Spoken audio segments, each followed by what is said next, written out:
আজি ভ্লগটো এনেকৈ আৰম্ভ কৰিছোঁ। আজি পাৰ্লাৰ সোনকালে বন্ধ কৰিলোঁ, মানে আজি কাতি বিহু যে মনটো ভাল লাগি আছে। আজি আপোনালোকক আমাৰ কাতি বিহু দেখাম আৰু শিৱসাগৰত পূজাৰ প্ৰিপেৰেশ্যন এনেকৈয়ে চলি আছে, ভালকৈ দেখাম বাৰু।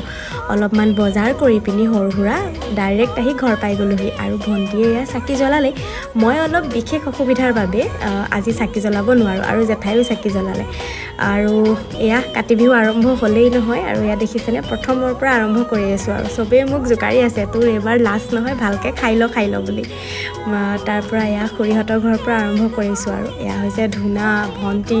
আমি মানে সৰুৰ পৰা যিটো ল'ৰালি এটা স্মৃতি বুলি কয় ন, আৰু শৰতৰ সেয়া শেৱালি ফুল দেখিলেই আপোনালোকে, আৰু ধুনীয়াকৈ ৰাবাব টেঙা খালোঁ। কিমান যে ঘৰে ঘৰে গাঁও, তুলসীৰ তলে তলে মৃগ পহু ওচৰে, তো বহুত বেছি ভাল লাগে, মানে শৈশৱৰ দিনবোৰ মনত পৰি গ'ল। আৰু ময়ো এনেকৈ সিহঁতৰ লগতে গাই ফুৰিছোঁ আৰু কিমান সোনকালে ডাঙৰ হ'লোঁ ন।